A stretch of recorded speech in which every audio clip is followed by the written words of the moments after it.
Boom. All right. Thanks for joining, everybody. Obviously, Marcel is here to give us the lowdown on his killer flight, last week. Joe is also flying with him, also had a killer flight, better than many pilots have ever done on Oahu. And then we've got Ike and JK, some super veteran crushers who are going to offer some great insights, I'm sure. So we're going to start off by having Marcel just talk us through his Avery track from the day. All right, Marcel. All right, you're talking it up pretty big, but okay. Yeah, I mean, the day started, I wasn't sure if I was going to go to Kahana or Makapu'u. I was going to decide when I came through the tunnel, but the numbers at Kahana were pretty light and kind of southeast, and the range looked pretty good when I drove through, so I decided to go to Makapu'u and try to do some XC. Anyway, there was Joe and Bill. We were all flying together for a little while. Anyway, so I started at Makapu'u like normal. I'm just going to start the Avery. Maybe.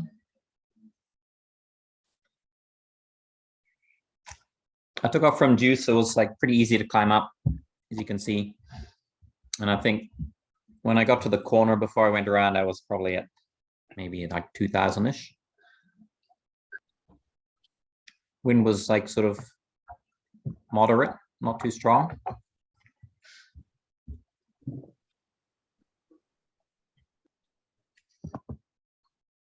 I just sort of came around the corner, went to the normal kind of few little spines here, which is, I mean, keep in mind that I barely ever fly at Makapu'u, and I've only ever done a handful of Makapu'u XC. So, but this is normally sort of the place where I aim for. And I think we can talk to Joe later, because I think this is where he had his full frontal on this little ridge here. Yeah. Yeah. So, yeah, I mean, with the east wind, always on the downwind side here, you just don't want to be downwind of these if you're down low. But anyway, yeah, got a good climb here. Oh, boom, look at that. Yeah, maybe I'll slow it down a bit. But yeah, it was pretty nice. I'll just pause it here, because this is where I decided to fly out to Olamana from the ridge. Yeah, can you back out a little bit so we can see kind of more of the... Yeah. Yeah. Okay. Yeah, so I like that Olamana, by the way. I like going out that way. Yeah, if I can, I always try to go out there just because it's more interesting. Yeah, initially it like felt okay, but then as I got a bit further, I started getting sinkier. Sorry, as soon as I let go of my mouse, it zooms back. But yeah, I'll just start it here. So then I decided to turn around, and this is where I ended up at the ridge quite low.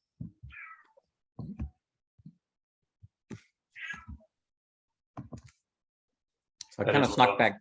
I snuck back low, and this like seemed like it would be a good face, but all this, there was kind of the way the clouds were, this whole part of the ridge was all in shade. And this little ball that I'm heading to right here was in the sun. And because it's kind of a ball, I didn't want to be like on the downwind side here. Can you see my mouse when I'm moving it around? Yeah. Okay. Yeah, so my goal was sort of to aim for this little windward facing corner that was in the sun. And if I needed to land, I always felt like I had enough height to sort of make it out to these little properties here. That was my sort of bailout. So luckily, just hit play.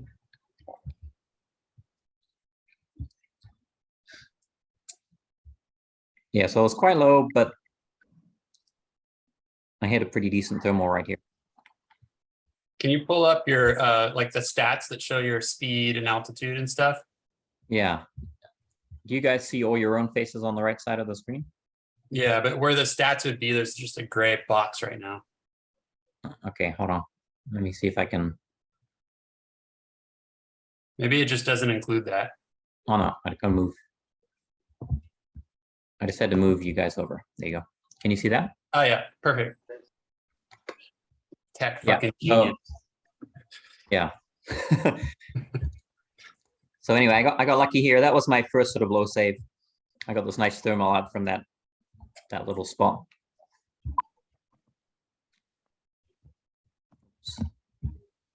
And that took me back above the ridge. Sweet. Oops, sorry. Stand by. Yeah, you can see the track of your thermal. Like as you get higher, the wind is definitely higher above ridge height there. You can see it starting to frisbee you. Yeah, so that's a good, yeah, exactly. And normally, I mean, depending on the wind direction, the more south it is, the more you just kind of jump from the front of the spine, like in a bit of an arc to avoid the lee side and, you know, to the next ones. Yeah. So here I'm just kind of jumping across that gap. Was there cloud there or like a cloud street?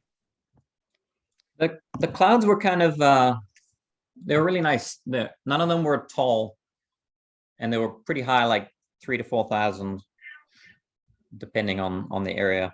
And they were just sort of drifting in slowly and dissipating and forming. So none of them seemed too threatening. I mean, I didn't want to be in them, and I definitely was flying sort of out and around some of the bigger ones.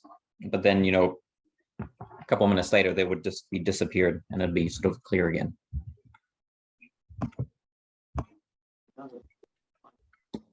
So that's going over the poly.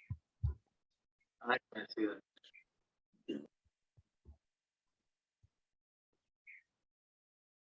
Definitely a thermic day.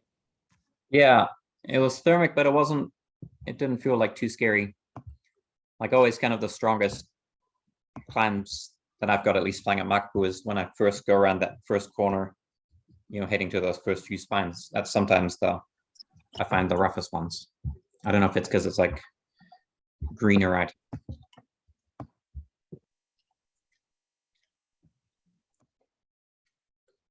Yeah, I took quite a big arc, and then when I decided it was okay, then I kind of cut in when I didn't think I was going to get blown in there.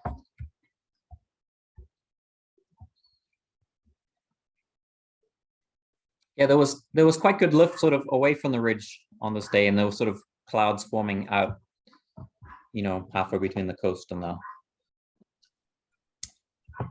ridge. But kind of here, coming up to here is then where I started thinking, you know, which way am I going to go? Because I was heading, oops, I could have either, you know, followed this ridge up here, or the other option which I took was to make it to the pyramid here. Mm-hmm. And in retrospect, it probably would have been easier to go through Booga Land first. But what happened was I started coming down this spine, which you'll see in a second, and it was quite lifty. And I just sort of maintained for a while, went up a little bit. So then I was like, well, I think I have it. I think I can make it over that low part of the ridge that leads up to the pyramid. So this is kind of the line I took. Yeah. And I ended up, I think, coming over that lower part at about like, yeah, 1,600 feet, which was enough to kind of cruise up to the higher portion. Yeah. And then as soon as you get onto this sort of face here, then the lift was getting better and better. I think that's a pretty classic line to the pyramid, and there's a number of different ways of getting there, but I think that's usually the safest and the one that works out the best. Yeah, the time before when I flew with Patrick up, I ended up going one more ridge over here and then taking more of a back line. And you definitely sort of fight a headwind, you know, coming behind that valley, but you're a little bit higher than, but it ended up with me and Patrick that we both arrived there at exactly the same height. So, and then, yeah, I think it can be sinking behind that ridge, but it also, there's a lot of lee side thermals that are booming back there as well. So if you know where to go, you can make it work by going straight to it, but you just don't know. yeah, and this was only my second time being up there, so I didn't really know where to go. Yeah, so from here, then my choice was either to come up along, from this angle, like the left side of this valley, of Kahalu'u Valley.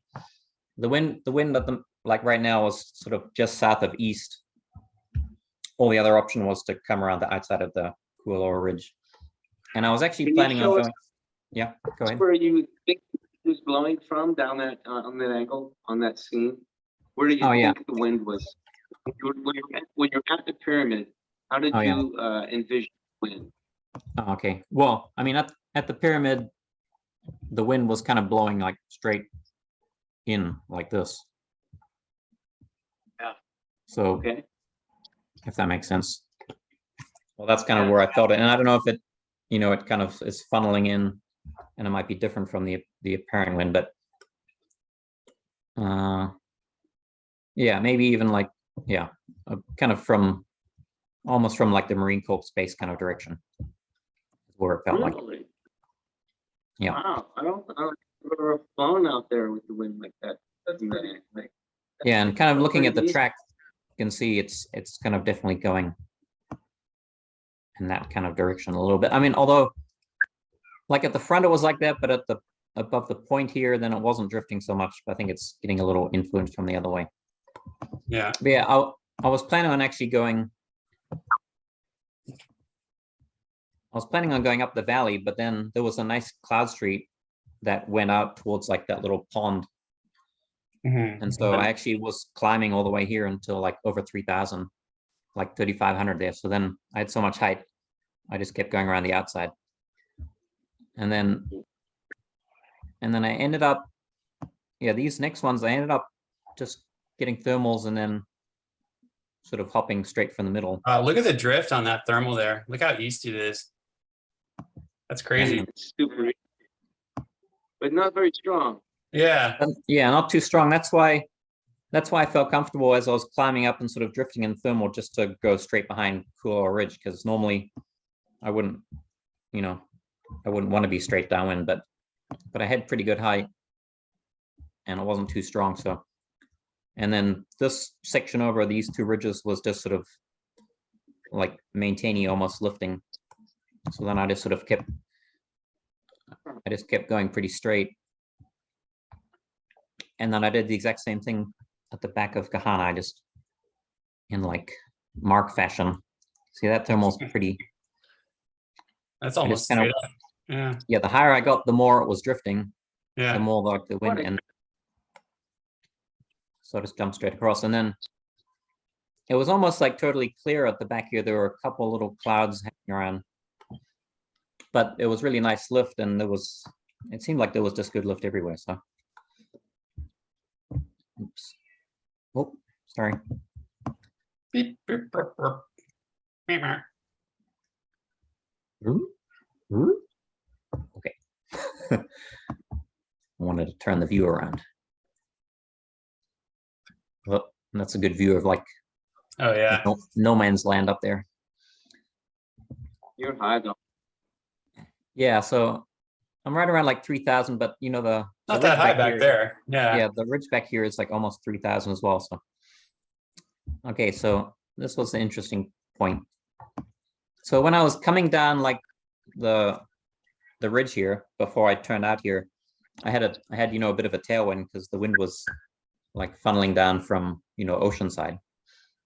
But right here where I turned out from the ridge, I started getting a headwind from the other way, where the actual southeast wind was blowing through from this side. So I turned out here and kind of hard to tell, but I was actually like climbing in this sort of little convergence line in between those two different winds, sort of just out in this direction. And I probably should have either kept going further, or maybe I could have turned back and like ran that same line again and just sort of climbed higher and higher. But it was really apparent, I had like a tailwind, and then on my ground speed, all of a sudden, I slowed right down to where I was just sort of flying trim speed. And then I just turned out and flew up. So that was pretty cool. But then I decided I was high enough to keep going.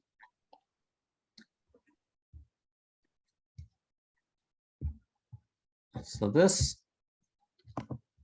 is where then, this was kind of the height where I turned out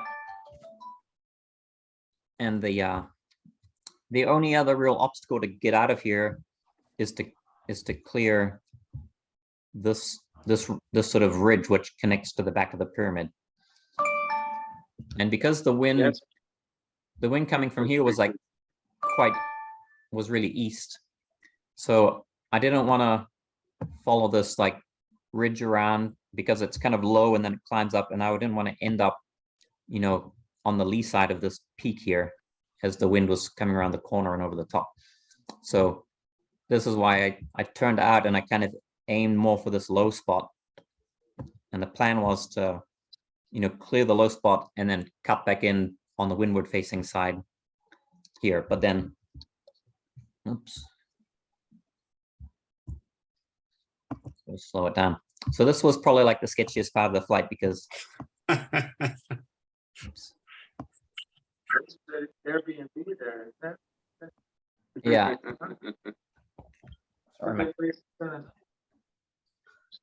Yeah, that's about where things went south for me on the flight, that we all know about. Yeah, hold on. My computer was freezing up a bit. Yeah, so JK, I had your flight in mind, and I was because I think you'd maybe shown me your track, so I knew you'd like circled around here and landed somewhere in the jungle. Anyway, but the closer I got, like sort of the more headwind I had, and I kept having to kind of turn further and further sort of out, and I ended up sort of clearing it by not very much, but luckily I just snuck around. And as soon as I got around the corner, I was able to kind of soar initially with, you know, zigzags, figure eights, and then once I got high enough, stop doing circles again. So that was the scariest section, and I didn't clear it by much, to be honest. Like a little bit more sink, and I would have been landing out in the jungle. Yeah, that was the scary part, wasn't it? That's fun. Yeah. So from here, I was like a lot more relaxed. Then the lift was still good. Yeah. And I just yeah, I didn't turn nearly as much. The wind was actually got stronger in the afternoon, and so a couple of these ones I ended up sort of a little low coming back as I was, you know, coming around those outside faces. But I met Jorge had flown over H3, and I met him halfway, and then we sort of flew together on the way back a little bit. So coming back, even though it was sort of into the wind and took a bit longer, it's always more relaxing because you kind of feel like you've got it in the bag. There's just a few corners to get around. I think that Jorge has a habit of escorting epic flights back home about the halfway point. Well, he gets a late start. He doesn't even like think about flying until like 1 p.m. Yeah, he cruised past me like a lot lower, and then he would pass me on full speed bar and then climb up before I ever got to the next ridge. It was pretty impressive just to watch him, you know, fly around me. You can see how strong the wind is there. Oops. I was gonna say, look at the drift on some of those thermals was. Yeah. Yeah.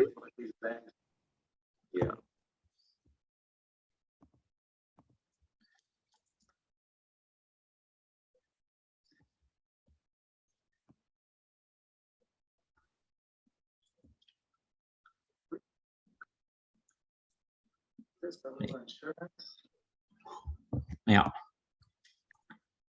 How was Pu'u on the way back? Was it pretty rowdy, or was it just normal still? No, it was normal because by this stage it was like 5 p.m. So, oh, okay, yeah. So yeah, so it was pretty mellow. And then I just cruised sort of in an arc, and then. So Marcel, at any point did you think about, when you got to Kahana, did you think about just continuing to the North Shore? Or did you always have in your, you wanted to just get back to your car? No, my first plan was to do an out and back if I could. But when I got up to Punalu'u, there were also some nice clouds forming to the north, and I totally thought about that. It was pretty 50-50. Yeah, I thought my chances of getting back were greater than my chances of like making it to Turtle Bay. And plus I've never flown to the north, sort of like right along the middle of the ridge, you know, way back. I've always, if I've gone north, you know, I've only been as far as like yeah, but it's always been like more towards the front so that, you know, you can actually make it out to somewhere to land. But the clouds look kind of nice. There were not as many clouds, but it probably would have been a day that you could have definitely gone north.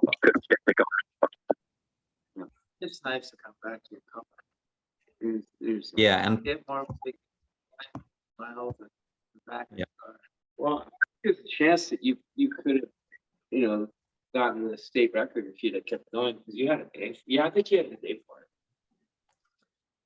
yeah, I thought about it. You didn't have a lighthouse, though, did you? You just I was east enough that I sold the lighthouse on the east face for a while. That was like my little bonus at the end. I think to get the record just running the Kahalu'u, you can't do it because like pipeline is like as far as you can go. To go further, because if you go to the left, like if you go west of pipeline, it's actually a shorter distance, right? Until you get to like Haleiwa and then you can start extending the distance that way. So you're not going to get the record unless you can like connect like past Haleiwa. if you land Yeah. at the same place, you'll break his record if you tag the lighthouse. He didn't tag the lighthouse. That's true. I didn't take the lighthouse at the start, so there was no point. Well, I think technically how the record's calculated is where you launch anyway. So it's like launch to landing. It's not like your furthest distance to furthest distance. I think you might be right. Yeah, so if I kept going, I guess I don't know if the best route is to follow this sort of spine, but there's nowhere to land out here, you know. Yeah, but yeah, on this graphic, you can see that basically the distance to Haleiwa is essentially the same distance, or it's actually probably a little closer than going to Turtle Bay. So if you're just You'd going have to to run land- the Kahalu'u trying for a distance record, which is kind of arbitrary and whatever, yeah, you'd actually have to press past Haleiwa to the west. Yeah. Anyway. Yeah. Well, shit. All right. That was pretty sweet, man. I want to hear from Joe about your flight, dude, because was this your first XC? Like, Yeah. leaving the ridge? What's that? Oh, This is your first XC, like leaving the Makapu'u or leaving Kahana and just like going somewhere? yeah. I hadn't even gone to Green Walls before, and wasn't exactly planning on doing XC that day, but Maui Doug was all hyped at the launch and kind of got me excited and suggested I follow Marcel and Bill out there. So yeah, it felt good launching from Makapu'u, and then after I had that frontal kind of heading towards Green Walls, I was thinking I was going to have to land out in the valley there, you know, so. Like Waimanalo, you're talking about the back of Waimanalo somewhere? Yeah. Uh-huh. And Sorry, I've got on the map here. I think this is where you had your frontal, like on one of these little ridges. yeah, And I think I came in a little low. I was probably like 1,500 out in front of like the tower, you know, and I don't know. Yeah, the thing is, I didn't have a vario either, so I wasn't prepared at all. Dude, if you're 1,500, you would have been above ridge height at those towers. Like it's not that high back there, I think. no, that's 1,200, and this is probably like 1,300. Yeah. I was above ridge height, but I was thinking as I was making that approach and coming in super low, and ended up catching some rotor or turbulence from the lee side of one of those spines, and just had a big frontal, lost a bunch of altitude. It inflated nicely, and but I was super low at that point and just pitching around and kind of just like planning where I was going to land, because I didn't think I could catch the ridge again or safely get there. So I made it to like the back end of the valley there, and I was kind of doing figure eights over this nursery. It was in front of, it was behind this big field, which is where I was planning to land. And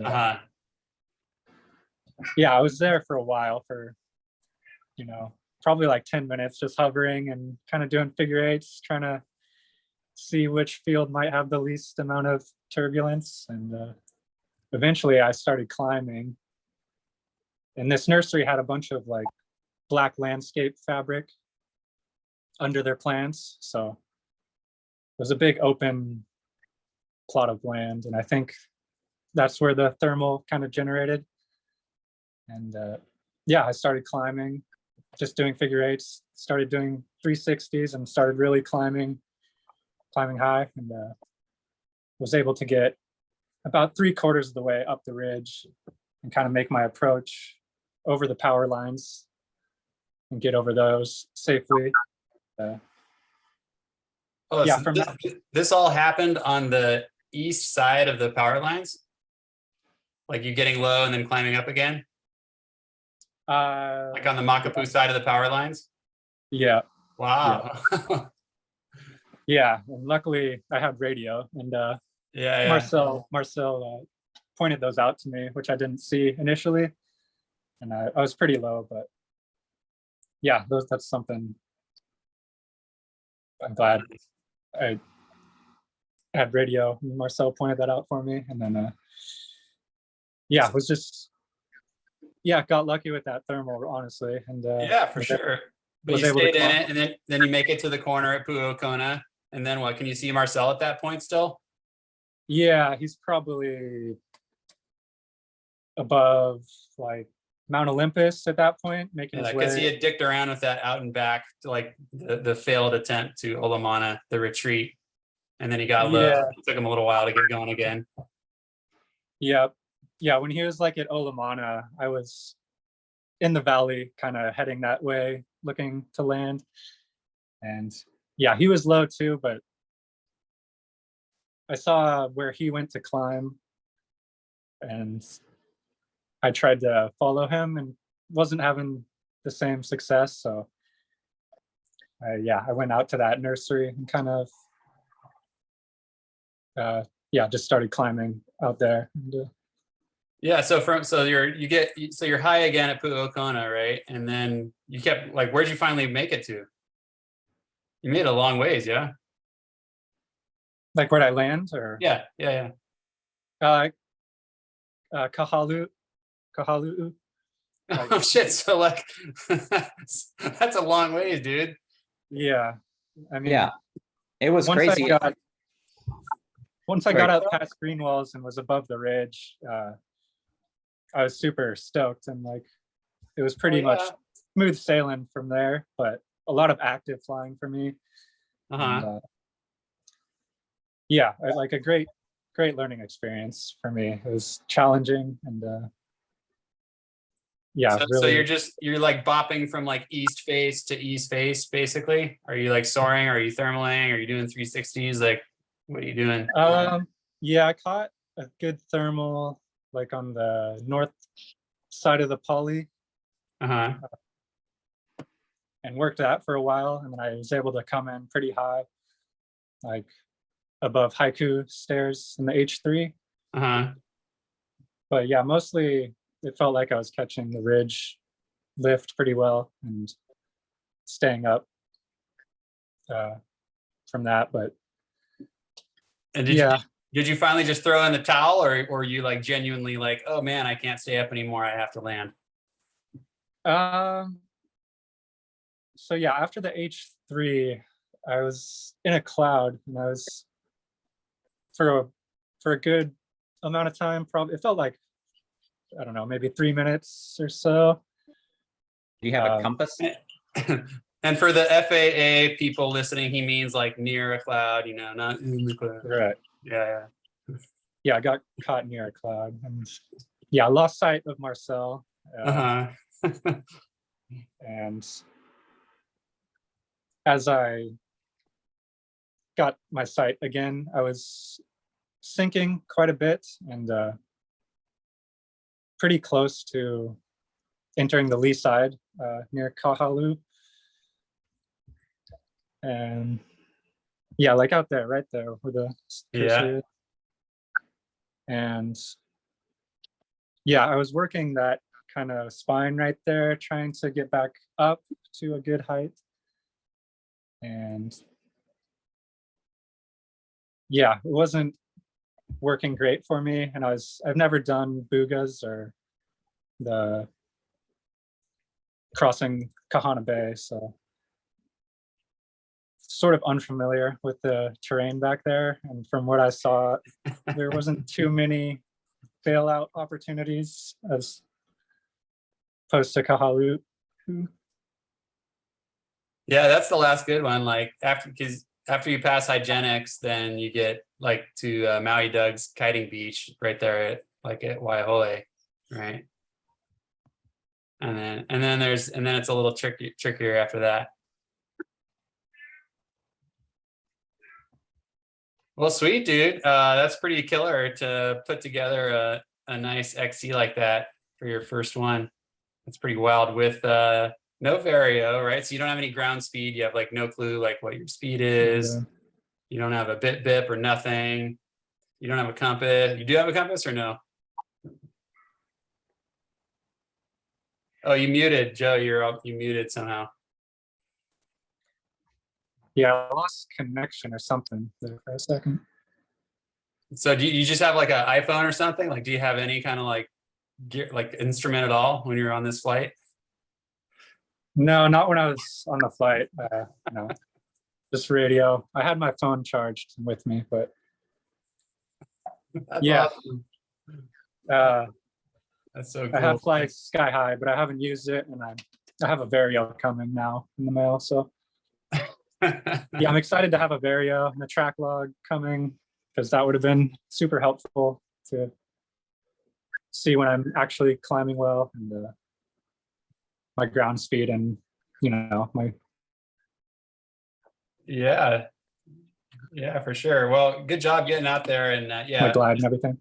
being there on the right place, right time on a good flying day, and just like going for it if you see the conditions are good. I think that's how most good flights get done. Yeah, that's awesome.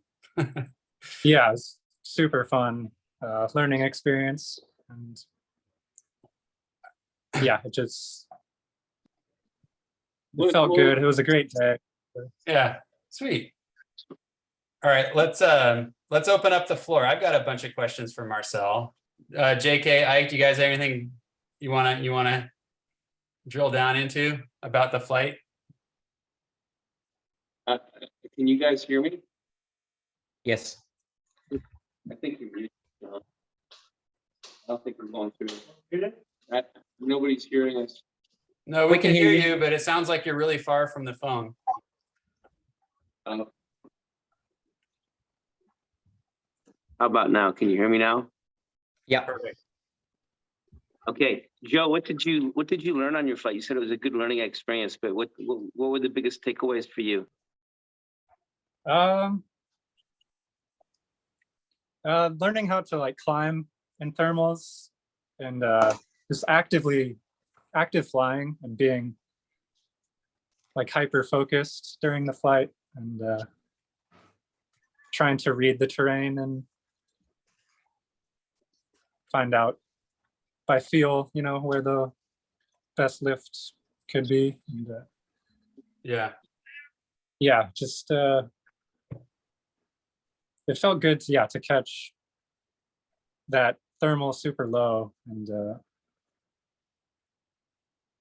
continue on the trek. Hell yeah. And just in case somebody's watching this that doesn't know you, like where are you at in your paragliding career right now? As far as like your training and your hours and stuff.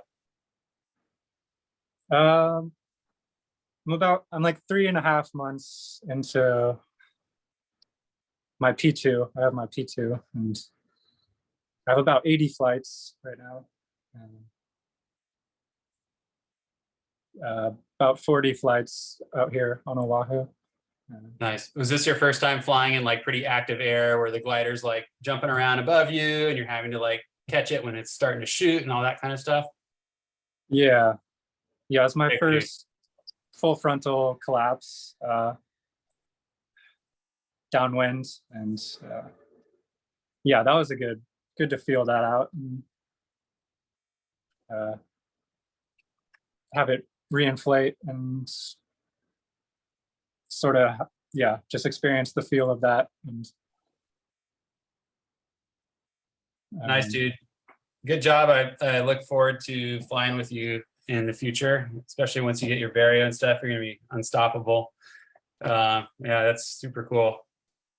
Yeah, a lot of luck on my flight for sure, beginner's luck, but yeah, it was great. It was a great experience, and it was great to see Marcel charging ahead, and I was able to follow a lot of his lines, and yeah, it's great to see his track log too. So I'm excited to see new blood out there, Joe. Well done. And don't hesitate to pick our brains with any questions you might have. I know you got a ton of questions right now with what happened to you out there, and we can all help you answer those questions. Don't hesitate to track us down and ask us. yeah, for sure. Yeah. Yeah. So Marcel, let's talk about that crux. When you're heading into Booga. So when you're on glide, you know it's not 100%, right? When you started off from your high point, from the convergence and all that, and then you start heading for that saddle that connects into Waikane Valley, what percentage did you give yourself? Like 50-50? Do you think it was like 70-30? Like what were you?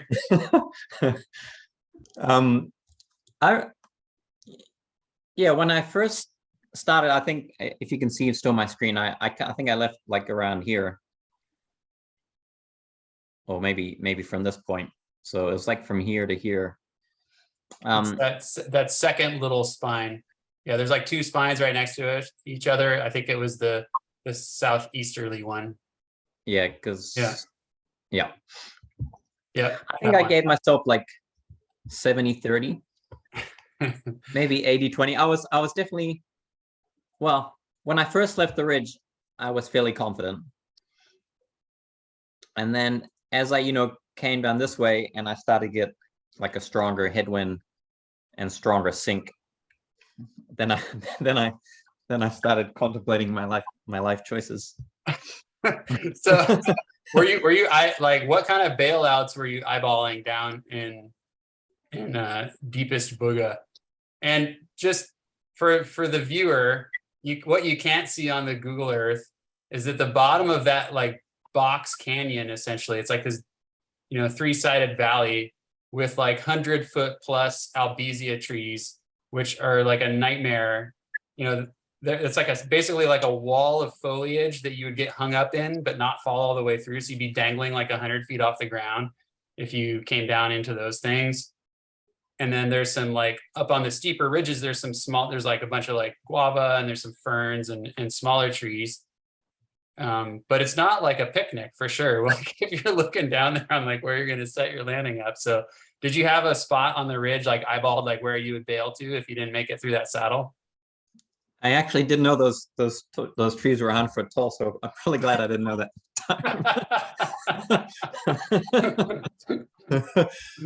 Let me go back to terrain view. I'm never going through there again. That's way too dangerous. Yeah. So as I was like starting to think, there's a growing possibility that I might not make it. First, I was thinking about JK because I knew he like ran around these ridges trying to find lift and landed out somewhere. My plan actually, like, once I got kind of around, like, the closer I got, the more I didn't think that by the time I turned back, if I turned back to where I came from, I thought I was gonna come in. Yeah, it was like the wind would face, but I would come in so low that I didn't, and the terrain is kind of sloping up, more gradually. My plan wasn't to turn back here. My plan was actually to kind of run the ridge down this way, like kind of semi in the lee, and try to maybe get back. Well, I mean, ideally, if I could run this ridge all the way along, yeah, try to get back into this Kahana Valley. And I know they got trails which like run along this ridge line here. So that would be Right. ideal to get back to there. But yeah, kind of, I didn't have that much time to think about it as I was getting super low, because I was like, well, yeah, it was committing because my only roll option was just, I was on full speed bar, full aerodynamic mode with, my arms behind my risers and my head all back, and I pulled down like I have a visor on my helmet for a little bit more aerodynamicness. And yeah, so yeah, if I hadn't cleared this ridge, I would have been like I would have been right on this ridge. So yeah, my plan was to kind of bank left and hope for enough lift that I could run along this kind of face and maybe get a thermal and try to get back sort of basically closer to make my walk shorter was my goal. And if I came over the ridge, but yeah, I knew my plan was if I came over the ridge to immediately try to bank up here on the windward face, because there were no real great landing options over here either. So, but there were no great landing options anywhere around here. But I was like fairly confident that with the strength of the wind coming through that channel, that as soon as if I could creep through there, that I'd be able to climb up. I initially climbed up on this little pyramid face, right here, because that was kind of facing the wind. And then I waited till I was a bit higher before I sort of jumped like, over here where I didn't want to be in the lee of in this little corner if the wind was coming from here. Yeah. Okay. Yeah, so I started off confident, and then I was like moderately confident, less confident, it's like, and then So, all right, let me I'm gonna jump into screen share because I have a photo from your crux like decision point here. Yeah.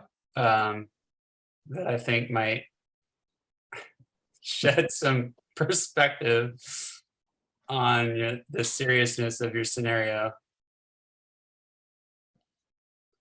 Can you? Oh yeah. Yeah. So this is from that second of the little spine, not the spine that connects to Kahana spine, but the two little spines past that, and then we're looking straight through that saddle into Waikane Valley behind the pyramid. And those little pieces of broccoli, those are the albizia trees, and those are fucking huge. So, which JK can tell us about, I'm sure too. And so you can see that down like in the bottom of the valley, you essentially can't land. You have to, side hill land somewhere, because you just cannot like stick it into those albizas. If you didn't have communications with somebody, you could just like die like hanging on one of those things. Yeah. So my plan A, why was I confident enough to be taking pictures at a time like this? What the heck? So this was obviously when I was still feeling good about it. No, this is my photo. Oh, that's your photo. Yeah, this is when I. Oh, okay. This is from like months ago, and I was stuck soaring, and I think I had maybe more wind because on full bar I could only get maybe like 12 or 14 miles an hour, and it looked like on your track log when you left this spot you were pretty close to 20 until you got closer to that saddle, and then I saw your speed on the track log like down to like 14, 15, 16. Yeah, and that's I did like a little probe from this spot and knew immediately like, oh no, there's just like no way I'm going through there. But, yeah, and that speed was on full speed bar. So with no speed bar, you imagine I'd be down to like 3 miles an hour or something. Yeah, totally. So and I think you started with like 500 more feet than I had at this spot too. So imagine what this would look like 500 feet higher, and that was basically like your view like heading in there. Yeah. So my plan was to run that, to go left and try to kind of run along that, the inside of that spine. Yeah. I had to come back, but I didn't think, if I turned around and came back, I felt like I would be like right at the bottom of, the ridge that's right in front of us on this photo. Yeah. All right. And then you're kind of in the lee of that. You're in the lee of that saddle as well, so that probably the wind would be not very good. Yeah, that's probably an understatement. Yeah. JK, do you remember where you landed exactly? Yeah. I was in a position in the back, kind of seemed similar to where you were, Marcel, where things weren't all together too comfortable and you weren't sure where you were going to have to go. And I had a wind that was just a little bit different. I think the wind I had was coming over the pyramid, and the pyramid was either giving me a little bit of lead, or the pyramid was just blocking the wind flow at a crucial point where I needed to be able to ridge soar to continue on. And I actually got some sink that put me a bit below the ridge line, and it was pretty light wind that day. So, and I doubled back and got back up to ridge height. At that point, I probably should have gone back to Kahana, but I thought I might be able to do something close to what you were talking about, which was to fly up toward that saddle and try to connect with the other side of it and to get into some clean air and get ridge soaring back up to the crest line of the Kahalu'u.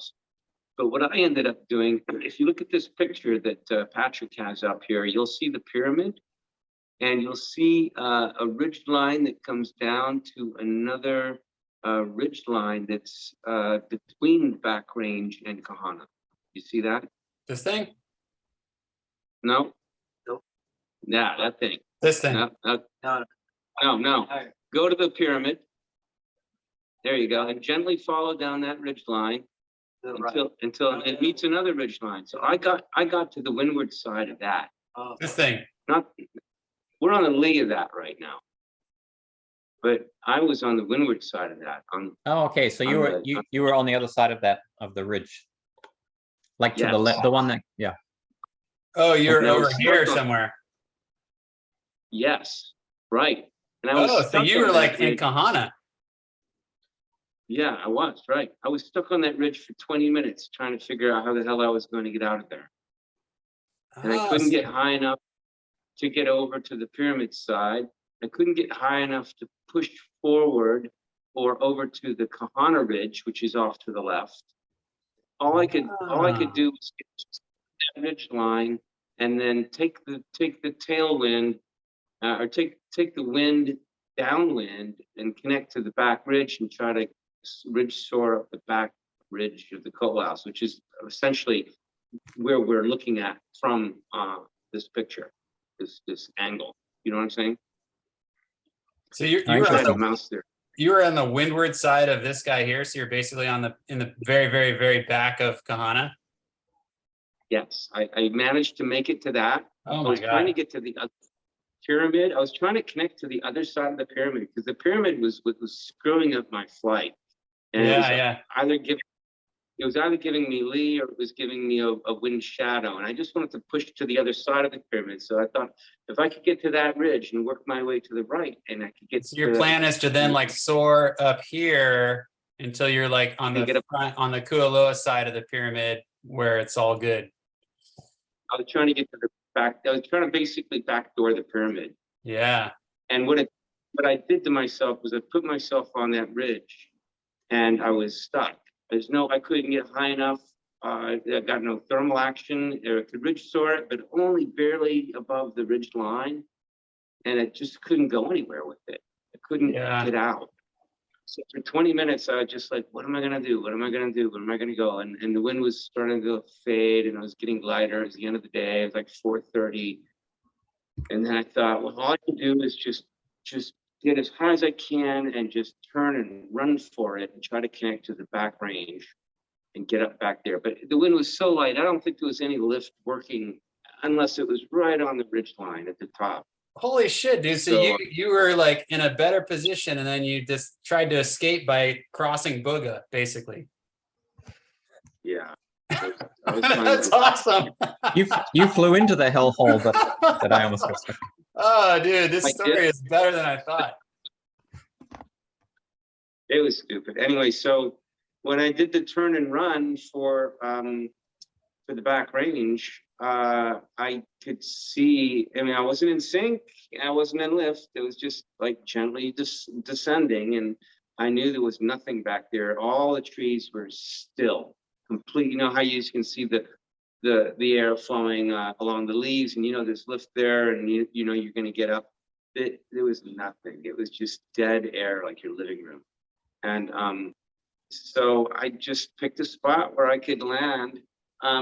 You know, where, you know, in Booga, you have to realize that all the really tall, big stuff, the scary big stuff, is where the water is. So down in the middle of the valleys, that's where all the really tall stuff is. You don't ever want to land in that, because you'll get on the top of a, yeah. But if you look at the ridges, all the fauna on the ridges is pretty small, pretty short stuff, because it's so dry. The water doesn't collect there, so it can't really get big. So I found one right there in the very middle of your picture. It's not where I landed, but it looked like that. It's like a ridge that goes up there. You see Right that? in here kind of thing. Right, and I just picked a spot that wasn't too steep, and it was like a knife edge ridge that was fairly low vegetation, and I just put it down, and I was able to get my wing out of an old. My wing was kind of hung up on one big piece of something that was there, and it was a dead tree, and I had to take my the lines off of my what's that? Beautiful. Oh, isn't that beautiful? Yeah. I recommend that everybody carry a little wrench, a little 10mm wrench or an 8mm wrench, whatever it is, so that you can get your malleons undone in case you have your wings around a tree, because there's no way I was going to lift the wing up over the tree. It's just too tall, and it was easy to get it around, but I couldn't get, you know, so I just had to take. I happened to have a wrench on my Leatherman, and I was able to take the malleons apart, take the lines off the malleons, and then just go and just get the lines off the tree that way. And that's the only reason I was able to get my gear down.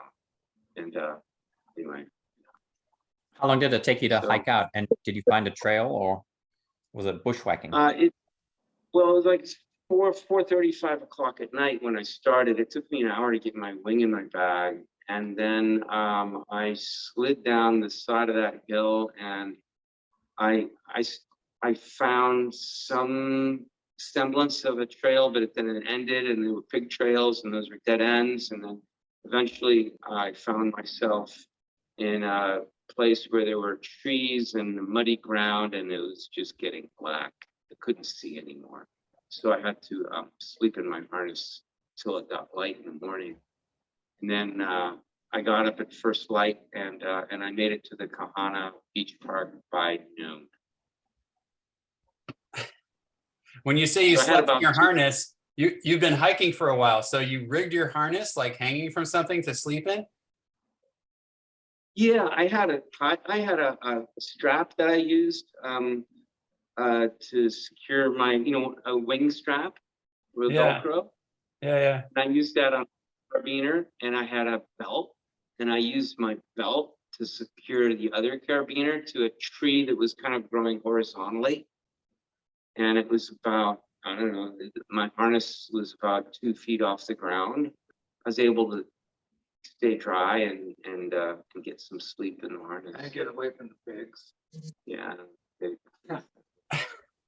I think we could probably see your landing spot somewhere in this photo. Would you agree? This is kind of like looking more straight up towards Kahana LZ. I landed at 2,000 feet.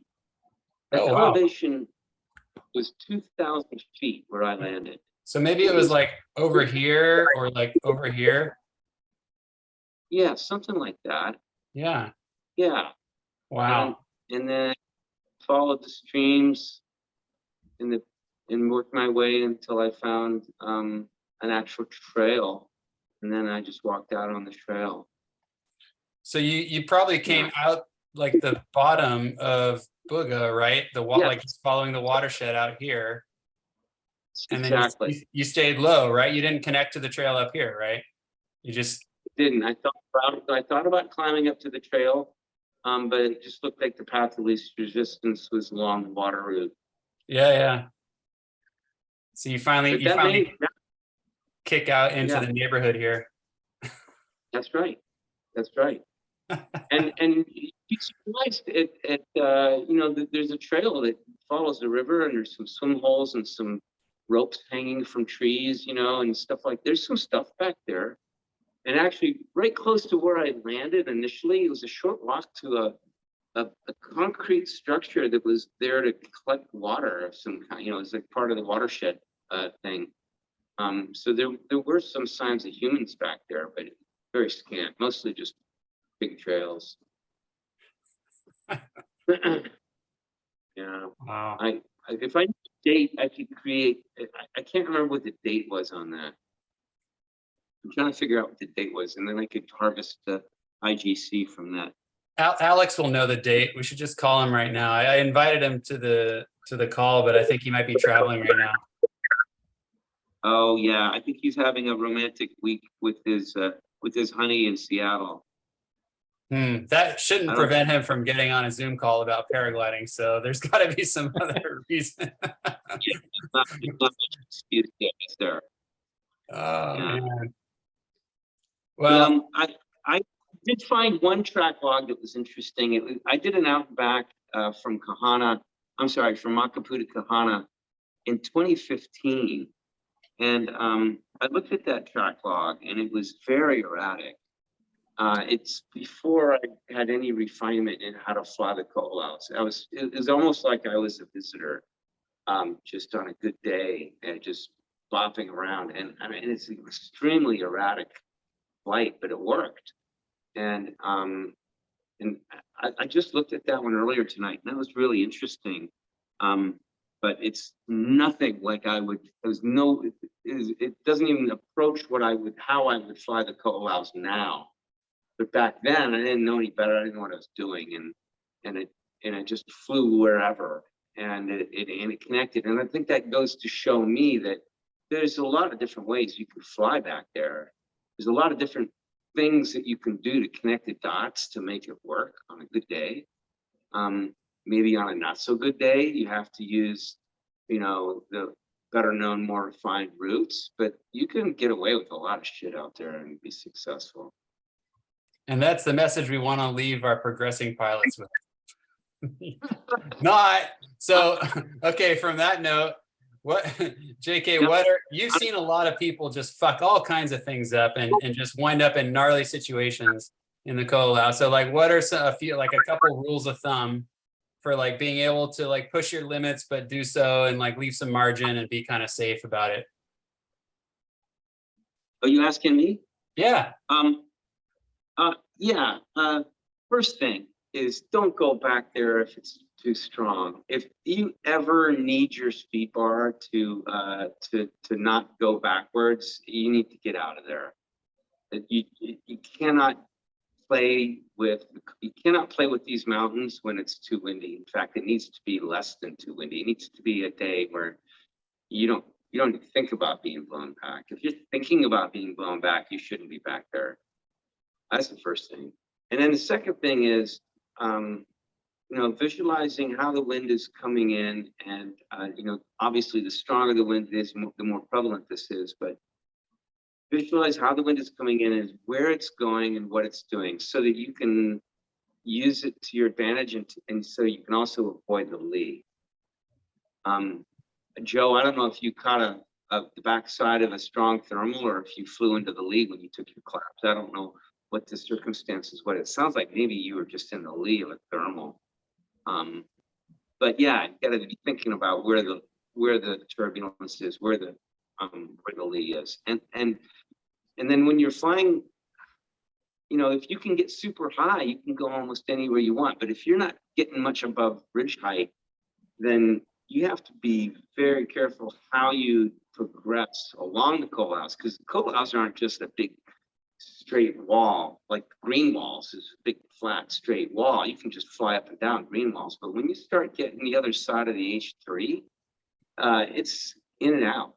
There's big, huge valleys that you have to you have to get past.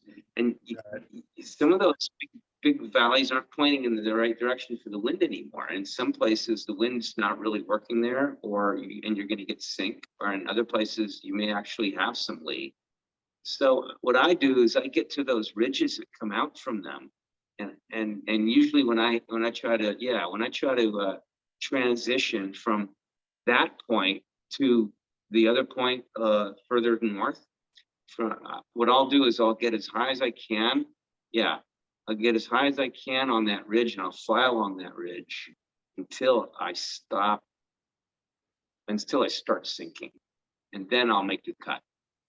And that allows me to fall into the other side of that valley with the wind, and I can use the wind to glide into that next. Oh, okay, so let's say it's an east day like Marcel's flight, and you're sitting here pretty, you know, right behind Waihoe Beach Park here. You're soaring, you're high, and so you would just like run, and then if you start to lose lift at all, boom, you cut out here, and then you fall into the next east facing slope. That's what you're saying?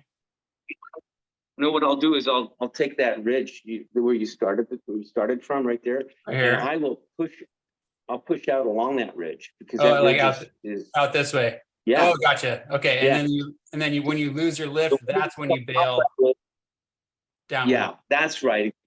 Exactly. So I'll fly out on that ridge, and then I usually find Bodie air, sometimes lift, and that ridge is generating some ridge lift. It's also throwing thermals are coming off of that ridge. Yeah. And I'll use all that lift to get as far away from all that as I can until I start to get sink. And then I'll fall into the other side and just miss that whole valley altogether and just fall into the other there. Exactly. And then thermal up, So and then boop, over here, blah, blah, blah, blah. And I find that technique really takes a lot of stress out of flying back there. A lot of stress out.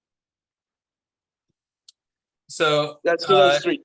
Those I would say. Stay away from strong wind when you're in the back. Have a visual picture of what the wind is doing and where the lee is, and use that technique to make your transitions across valleys.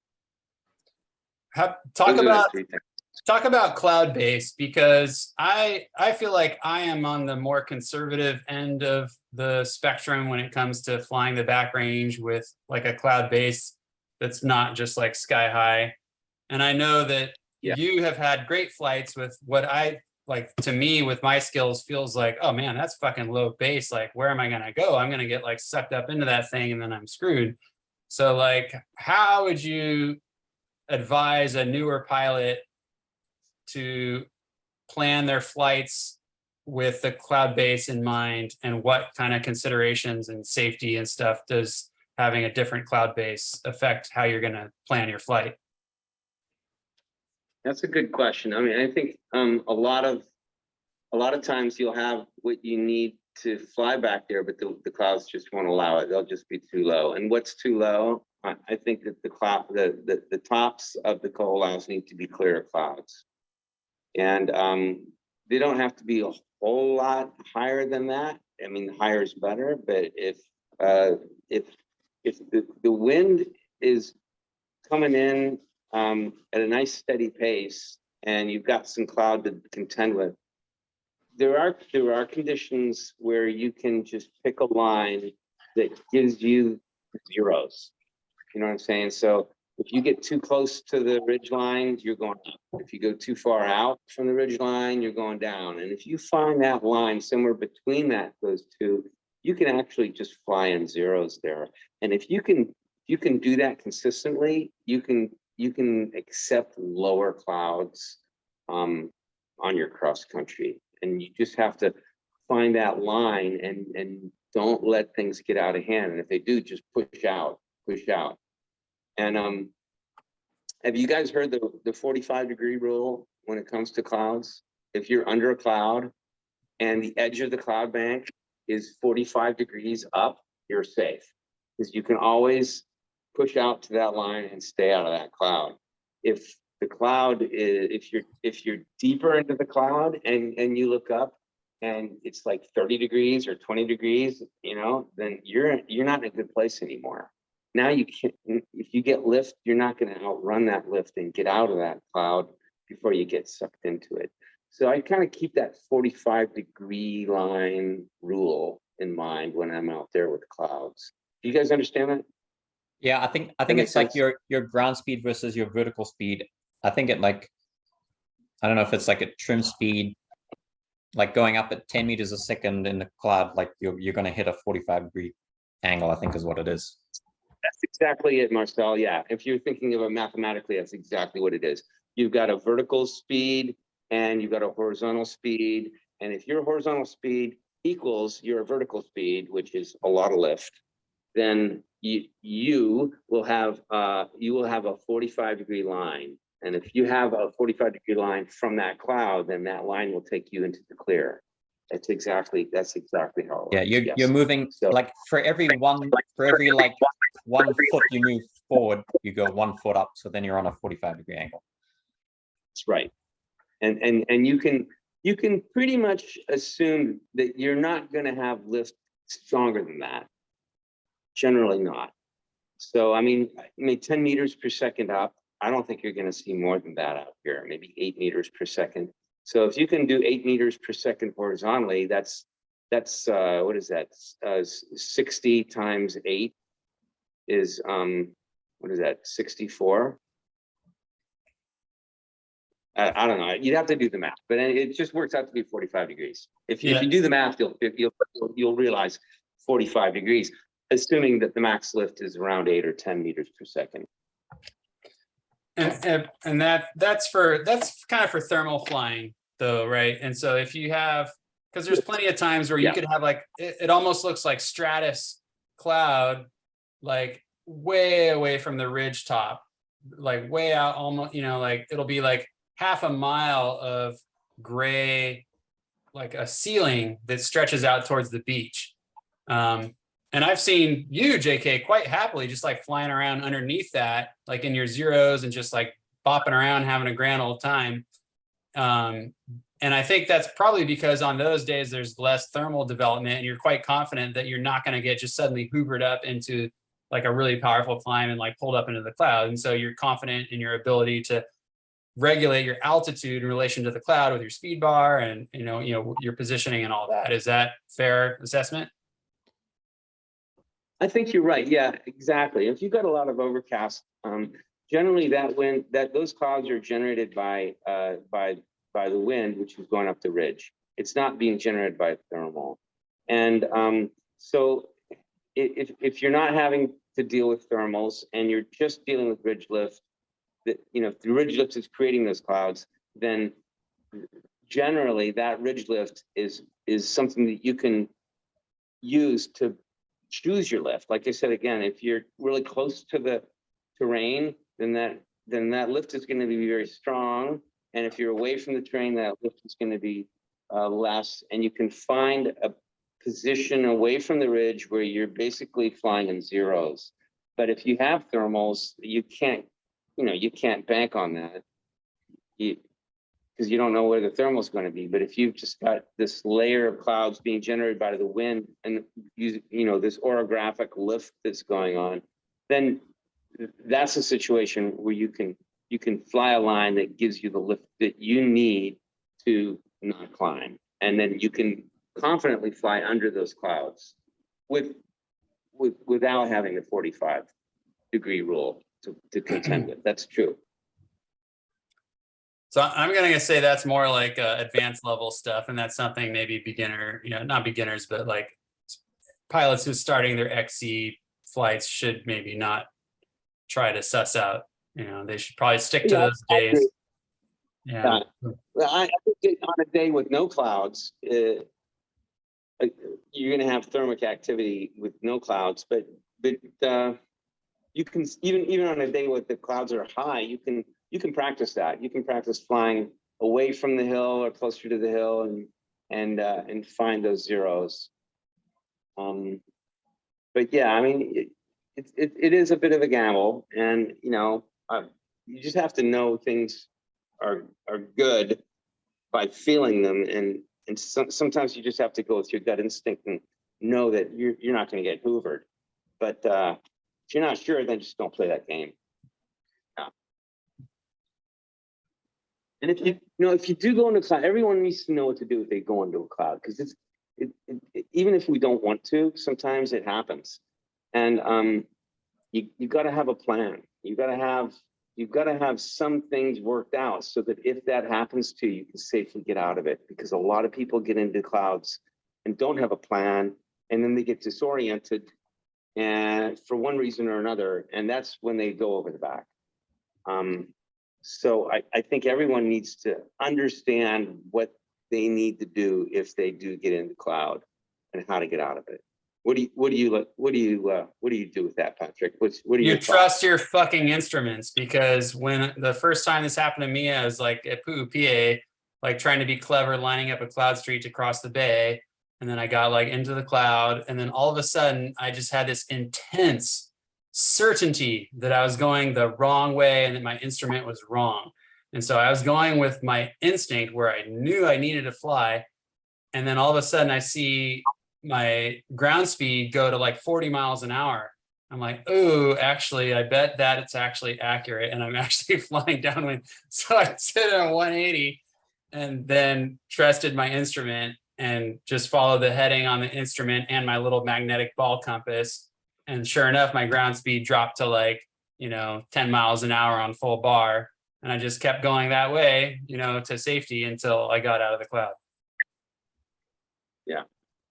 Yeah, I think that's happened to all of us. We've all had that feeling that we're doing wrong, but the instrument tells us something different. That's true. Trust your instruments.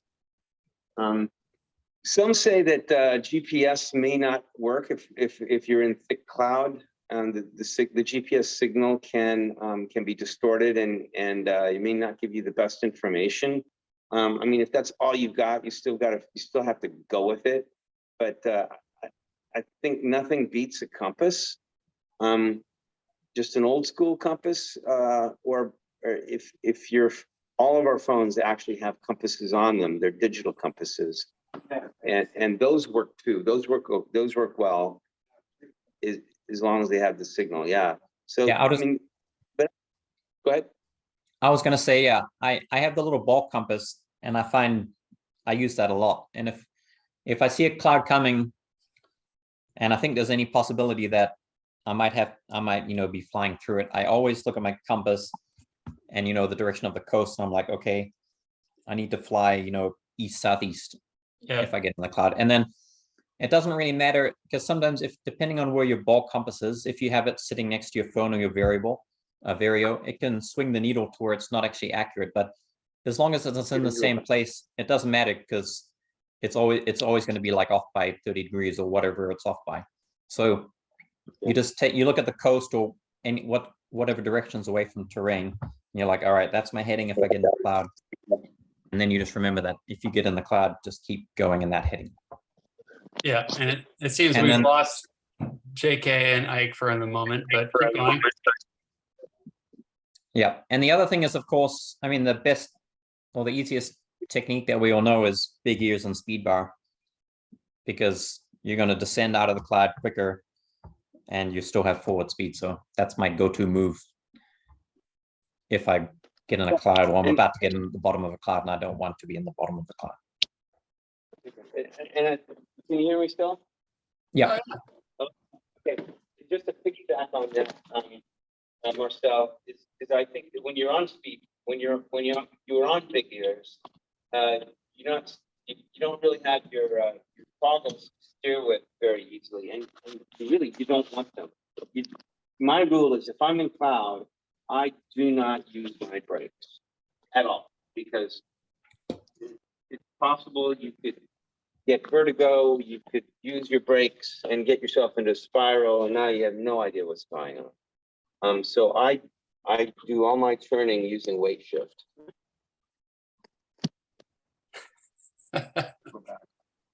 Did you hear that? Yeah. Squat down like 2 feet so we can see you. All we see is your crotch right now. I'm sorry. Yeah, the battery was dying, and we were catching it before it shut itself down.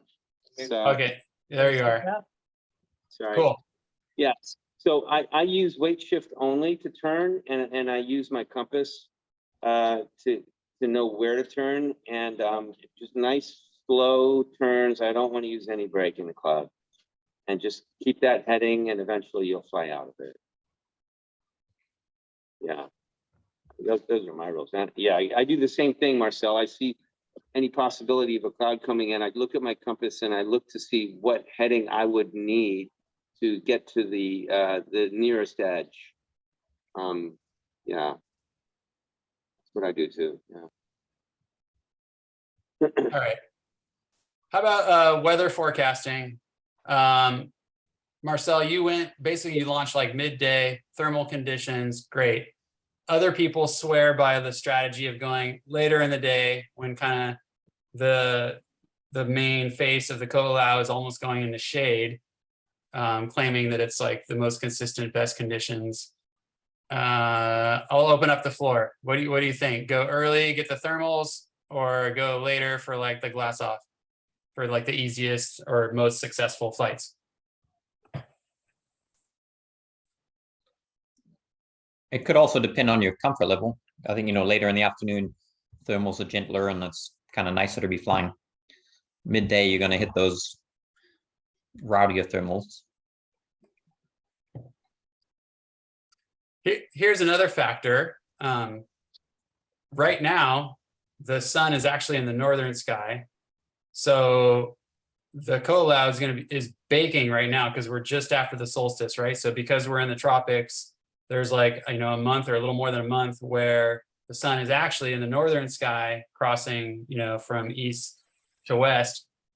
And I've noticed, like, I don't know, like I've had my best Kahalu'u flights during that period of time, at least if it's like summertime type conditions, when you have the most like thermal heating like on that slope, versus like in the wintertime, stuff shuts down like way earlier, and you're done by like 2 p.m. It's just like been in shade forever. And yeah, you could soar if the wind is blowing, but if it's like a light, super high cloud based day with very little wind, then you're pretty much done like earlier in the day.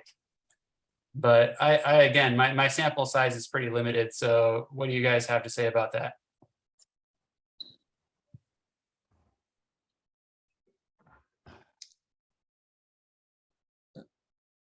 Yeah, I mean, what he's like, I'm out of here. Yeah, Patrick, you're more into the weather, I think, than most, more knowledgeable. I just do the basics. I check the windy. I read like the texture report on, in general, what the kind of atmosphere is doing, and then, from my house, I look out and I can see the cloud base and kind of the general view outside, and that's mostly what I go on. Depending on the site, in New Zealand, I use the RAS forecast a lot and the soundings, but it seems like in the islands, I don't do as much in-depth weather research. But. So it seems like wind is most important, cloud base is the next most important, and then like rain and whatnot, because you can always like dodge rain if it's not like super thick. But yeah, for sure, wind strength is always the most important out here, it seems like. Yeah, I think that's pretty accurate.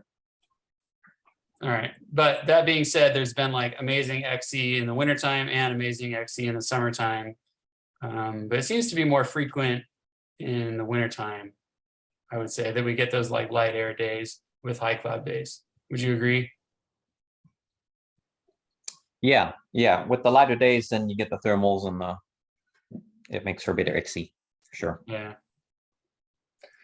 Cool. We've been going like an hour and a half now. Does anybody want to cover anything else before we wrap this thing? No, I think that's a good first session. Yeah, it was great. JK had to take off. He just flew in. I guess he's kind of tired. So he said, say goodbye to you guys. That's awesome. He just did the mic drop. He's like, here's my shit. I'm gone. I said I'm out of here. Yeah, that was good. All right. Good Yeah. seeing you Awesome. Yeah. It was nice. Go ahead. It's nice. It's nice for me when I see Joe and he's talking about his flight, and I don't know how many days ago this was, but he's still got that smile and, the glow from, from doing that flight. And I know that feeling. It's awesome. You get Yeah, to I've do been that. thinking about it constantly since Yeah. landing. You've still got the same smile you probably landed with, and like, Yeah. doesn't go away for a while, right? Yeah. It's pretty awesome. Yeah. Yeah, for sure. So yeah, I hope if anybody that is a lower airtime pilot that's watching this our bullshit session here can get some information that helps you guys out. We got like a whole crop of like kind of newer pilots like getting out there and charging right now, so it's awesome to see. Cool. Thanks everybody for joining us. I don't know what our next session is going to be or who's going to do the next session, but looking forward to it. Yeah, thank you thanks, guys. Patrick. You guys shared a lot of valuable information and answered a lot of questions I had. So yeah, Killer. appreciate it. Oh Yeah, and keep spreading the love on the progression forum. If you have actual questions, that's something that especially the more experienced pilots can help with. So when I got started just a couple of years ago, it was more just like you had to glom onto somebody and just fucking pick their brain. There wasn't so much like online or anything. So let's leverage this tech, as the youngsters say, so that we can all like get out there. Yeah. Awesome, man. Great. All right, let's wrap this thing. All right. All right. Sounds good. Thanks. Night.